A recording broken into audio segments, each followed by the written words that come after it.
여러분 반갑습니다. 이번 영상은 공주병 세대의 학교, 직장 등 도장 깨기 영상에 달렸던 댓글 리뷰를 해보도록 하겠습니다. 82년 김지영 이후부터 이게 참 심한 것 같습니다. 진짜 대한민국이 좀 걱정이 되는데 첫 번째 댓글 보겠습니다. 여성 인권으로 나라가 망조가 드는 것이네. 30대 만원, 커리어 우먼, 골드미스. 진짜 옛 어르신들의 말 하나 틀린 것이 없습니다. 뭐하러 열심히 공부하냐. 시집이나 가지 그랬는데 이게 맞는 말이네요 라고 하셨습니다. 여러 가지가 있긴 있는데 이제 이자들한테 많은 지금 혜택을 주고 있어요. 근데 이자들은 그거를 잘 모르는 것 같아요. 특히 대표적인 것이 병력에 대한 의무죠. 대한민국 지금 헌법에는 병력의 의무는 남자만 부담해야 된다는 내용은 없습니다. 병력법에는 남자만 부담하는 걸로 되어 있지만 현실적으로 여자들도 지금 하사관이라든지 장교는 하고 있는 상황이잖아요. 과거에 이런 일이 있었나 보더라고요. 이제 금메달을 딴 여자 대표가 연금을 남자로 2배로 올려달라고 요구를 한 적이 있다고 합니다. 그 근거가 뭐냐고 하면 남자 선수는 금메달을 따면 병력을 면제받지만 여자 선수는 그만한 혜택이 없어서 아쉽다. 그래서 연금을 여자는 금메달을 따면 남자 2배로 올려달라 이런 주장이 있었다고 하는데 이게 그 이전에도 한 번 있었대요. 근데 이게 정말 잘못된 생각인 게 뭐냐면 근데 이런 생각을 가진 여자분들도 꽤 많은 것 같아요. 이미 여자들한테는 혜택을 주고 있는 거예요. 병력의 의무라는 거는 대한민국 국민이라면 모두가 부담해야 되는 겁니다. 하지만 지금 남자만 그걸 부담하고 있는 거고 여자에게는 이미 혜택을 주고 있는 거예요. 그런데 금메달을 땄다는 이유로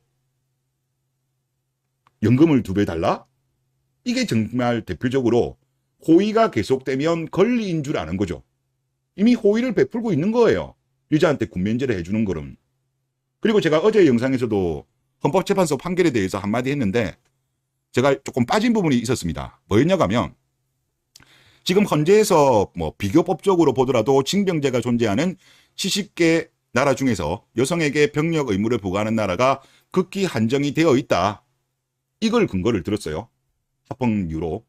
근데 이거는 제가 그때 영상에서도 우리나라는 지금 휴전 중이다. 휴전 중이기 때문에 다른 나라랑 상황이 다르다. 다르기 때문에 다르게 적용하는 게 맞는 거죠. 같다고 한다면 이 근거가 일리가 있겠지만은 우리나라는 이 70개국하고 다르다니까요. 우리는 전쟁하다가 쉬고 있는 거예요. 굳이 우리가 비교를 한다면 지금 우리랑 전쟁하고 있는 북한과 비교하는 게 저는 더 적합하다고 봅니다. 우리와 전쟁하고 있는. 그러면 지금 북한은 어떻게 하고 있냐. 2023년도 3월 기사입니다. 북한군의 복무기간 8년에서 10년으로 연장했습니다. 여성은 최장 8년이고요. 굳이 비교하려고 하면 이상한 70개 전쟁 안 하고 있는 거기랑 비교하면 안 된다니까. 우리랑 지금 전쟁하다가 쉬고 있는 북한과 비교해야죠. 북한은 지금 남녀 모두 군대를 가고 있고 복무기간도 엄청나게 길어요. 물론 상대적으로 전체적인 인구는 북한이 우리나라보다 인구가 적고 또 무기가 아무래도 좀 딸리다 보니까 이제 몸빵으로 하는 의미가 있지만은 그래도 대한민국에 지금 저출산이 이렇게 심각하게 되고 있고 아이들 수가 적기 때문에 이제는 여자들도 군대를 가야죠. 이게 어떻게 본다면 그동안 대한민국 남자들이 여자들한테 혜택을 준 거예요. 남자 우리가 다 부담하겠다라고. 이것에 대해서 고마움을 전혀 못 느껴요. 그러다 보니까 대한민국 여자들이 과거에 여시 같은데 투표한 걸 보면 대한민국 국민들이 가는 대한민국 군대보다 미군에 대해서 더 고마워하고 한국 군인들에 대해서 군캉스니 군무새니 그런 조롱을 하는 게 바로 이런 것 때문인 것 같아요. 호의가 계속되니까 권리인 줄 아는 거죠. 그래서 헌재마저도 계속 이런 말도 되지 않는 판례들을 남기다 보니까 대한민국 여자들이 개념 자체가 없어진 것이 아닌가 그런 생각이 좀 많이 듭니다. 다음 댓글 보겠습니다. 남자들이여 분노하라 라고 글 적어주셨는데 저는 이미 분노를 표출하고 있다라고 봅니다. 그리고 그 표출하고 있는 분노의 크기가 계속 늘어나고 있는 중입니다. 아직까지는 줄어드는 건 안 보이고요. 과거 세대하고 좀 다른 거라고 한다면 과거 세대는 사이에 불만이 있으면 폭력적인 시위를 많이 했죠. 특히 586 세대분들이 그 세대죠. 그런데 지금 세대 같은 경우는 폭력적이지가 않습니다. 이거는 우리나라만 그런 것이 아니라 한국, 중국, 일본 모두 비폭력을 선택했습니다. 요즘 나타나고 있는 중국의 탕핑족, 드러누워서 천정을 보는, 비슷하게 나타나요. 한국, 중국, 일본이. 특히 가장 심각하게 지금 문제가 되는 게 탕핑족인 것 같아요. 탕핑족 관련된 정의를 한번 볼게요. 어떤 생각을 하는지. 지금 탕핑족은 기본적으로 노동, 결혼, 출산을 거부하는 겁니다. 그리고 이 수가 장난 아니에요. 지금 중국 공산당도 상당히 두려워하고 있습니다. 그럼 탕핑족들은 왜 이런 행동을 했냐? 나날이 오르는 집값, 월급은 제자리, 996 생활. 이제 996이라는 게 오전 9시, 밤 10시까지 주 6일 근무한다. 그런 생활을 하고 열심히 일해봤자 자본가들 좋은 일만 시켜주는 격이다. 그렇게 일해봤자 남는 건 병든 몸밖에 없다. 차라리 일을 안 하겠다는 입장이에요. 일본이 먼저 과거에 뭐 이런 거를 겪었죠. 우리나라가 겪다가 이제 중국으로 넘어간 거예요. 이게 다 똑같이 이어지더라고요. 그런데 이제 일본은 좀 많이 좋아지고 있고 우리나라는 나쁜 쪽으로 가고 있고 가장 늦게 시작한 중국이 가장 폭발적으로 빠른 속도로 지금 청년들이 탕핑족이 늘어나고 있어요. 우리나라 같은 경우도 지금 오늘 기사 나온 거를 보면 역대급 고용률 속에 그냥 쉬는 청년들 급증하고 있습니다. 올해 1월부터 8월까지 15세부터 64세, 그러면 경제활동 인구죠. 여기에 생산 가능 인구죠. 여기에 고용률은 역대 최고치를 갱신했습니다. 고용률은 역대 최고예요. 물론 질적으로 좋냐 좋지 않냐 한다면 당연히 좋지 않겠죠. 그런데 15세에서 29세 쉬었음은 5개월째 증가했습니다. 최근 2달만 40만 명이 늘었어요. 연령대로 보더라도 20대, 30대, 40대, 50대 이렇게 있을 때 20대가 지금 인구가 제일 적거든요. 우리나라 인구수로 본다면. 40대, 50대보다 인구가 적음에도 불구하고 그냥 쉬고 있는 사람이 더 많아요. 여기서 그냥 쉰다는 거는 구직 활동도 안 하고 뭐 공부를 하는 것도 아니고 그냥 중국의 탕핑족처럼 그냥 집에 들어 누워가지고 그냥 천장 보고 있는 그런 거거든요. 그냥 쉬었다는 말은. 우리나라도 지금 그 현상이 계속적으로 벌어지고 있는 거예요. 그러면 왜 과거 세대들은 사회의 불만에 대해서 폭력적으로 표현을 했다고 한다면 왜 현재 세대들은 이런 비폭력을 선택했냐? 지금 그런 이야기 실제로 최근에 뭐 유시민 작가도 그런 비슷한 이야기 하더라고요. 사회에 불만이 있으면 옛날 우리들 때처럼 뭐 시위를 하든 집회를 하든 폭력적으로 좀 표시하라라는 이야기를 하던데 지금은 상황이 다른 거예요. 뭐가 다르냐고 하면 과거 세대분들은 사회에 대한 불만이 있다고 하더라도 희망과 애정이 있었던 거고요. 지금 세대들 같은 경우는 희망과 애정이 없는 거예요. 그러니까 나타나는 현상이 과거 세대는 그래도 희망과 애정이 있었기 때문에 폭력적으로 나온 거고 지금 세대는 아예 그냥 포기한 거라니까요. 그러니까 폭력적으로 움직일 요인이 없는 거죠. 그리고 이거와 관련돼 가지고 제가 주길에 검색하다 보니까 좋은 글이 있던데 한번 아마 제 생각이랑 비슷해요. 전문분들 의견이니까 한번 보시죠.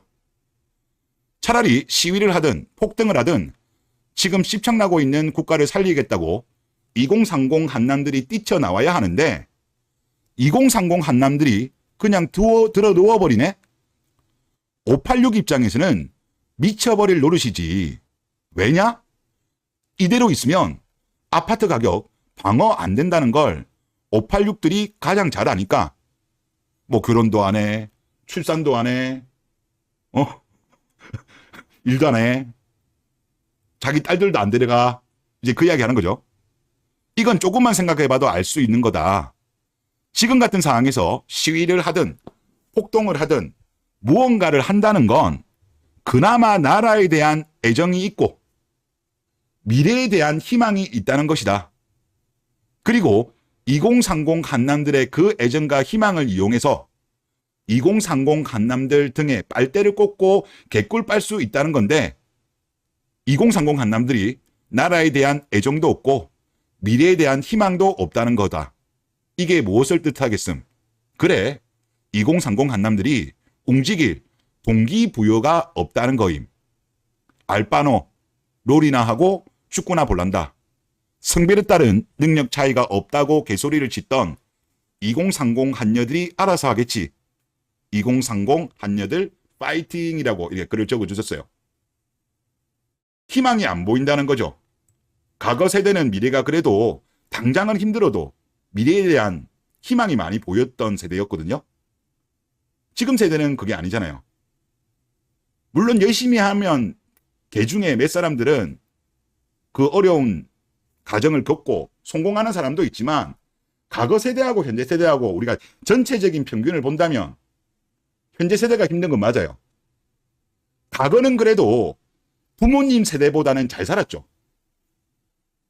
하지만 지금 세대들 같은 경우는 부모님보다 못 사는 사람이 대부분이죠. 뭔가 지금 사회적인 구조가 잘못되고 있는 거예요. 아니, 분명히 국가는 성장하고 있는데 어떻게 부모님 세대보다 자녀 세대가 못 사나요? 이게 지금 비정상적인 거라니까. 일본도 그렇고요. 일본도 보면 자녀 세대가 못 살죠. 중국도 부모 세대보다 자녀 세대가 못 살아요. 한국도 부모 세대보다 자녀 세대가 못 살아요. 국가는 분명히 발전하고 있는데 왜 이럴까요? 위의 세대가 지금 본인들의 기득권을 전혀 내려놓지 않기 때문에 이런 현상이 발생한다고 저는 봅니다. 뭐 부동산 가격, 뭐 일본은 이제 많이 내려왔으니까 그나마 낫지만 중국도 소득 대비하면 말도 안 되게 비싸죠. 월급도 뭐 크게 오르지 않죠. 물가라든가 집값이라든가 이런 걸 비교해 봤을 때. 그리고 또 남자들의 삶이라는 게 몸을 갈아 넣잖아요. 그리고 결혼을 한들 와이프들이 또 그거에 대해서 존중, 배려, 감사가 있으면 모르겠는데 열심히 돈만 벌어와야 되는 ATM기니까 결혼 생각도 없어지는 거죠. 그러니까 이제 알바노 모드로 들어간 거예요. 알바노 모드로. 그런데 이제 기득권들 입장에서는 미치겠죠. 이 대한민국의 이 한남들이 결혼하고 아이를 낳고 50년 주택담보대출을 받으면서 50년 만기 동안 열심히 노예 역할을 해야 되는데 그냥 일도 안 하고 그냥 거부하고 있는 거예요. 기득권 입장에서 본다면 미칠 지경이죠. 이게 안 돌아간다니까요. 이게 뭐 소수면 관계없겠죠. 근데 이게 지금 계속적으로 늘어나고 있다잖아요. 최근 두 달에만 해도 40만 명.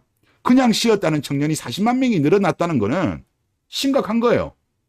그러니까 이제 기재부에서도 심층 면접 연구 영역을 진행한다. 정책 대상 파악 중이라고 합니다. 정부도 볼 때도 이거 심각하게 본다는 거죠. 그런데 문제는 뭐냐? 이거에 대한 개선 노력은 지금 전혀 안 보입니다. 그러면 이 청년들이 왜 이런 걸 선택했을까? 같이 죽자는 거예요. 뭐 그냥 뭐 시위할 그런 것도 없고 어차피 그냥 죽을 거 기득권들 니네들도 어차피 우리가 일 안 하고 그냥 들어놓으면 이 구조는 붕괴되니까 니들도 같이 죽자. 이렇게 지금 가는 거예요. 이거 엄청나게 무서운 거예요. 그냥 과거 세대의 어떤 폭력적인 시위보다 엄청나게 무서운 거라니까요. 그래서 제발 우리 대한민국의 정치권들이라든가 기득권들은 이런 문제에 대해서 심각하게 받아들여야 된다고 봅니다. 이게 수가 늘어나고 기간이 길어지면 길어질수록 대한민국은 어떻게 본다면 국가의 근본적인 체력을 잃을 수도 있습니다. 지금 하여튼 심각해요. 제가 볼 때. 일단 중국이 지금 제일 심각한 것 같고 그 다음에 한국, 일본 같은 경우는 이제 좀 정상화로 가고 있는 것 같아요. 그래서 제가 볼 때는 그나마 일본 모델로 우리가 좀 사례를 좀 봐가지고 참조를 해서 좀 자산 가격 같은 거 버블들 이런 거 좀 안정화시키고 그런 작업들이 좀 필요하지 않나 그런 생각이 듭니다. 네, 이번 영상 여기서 마치겠습니다.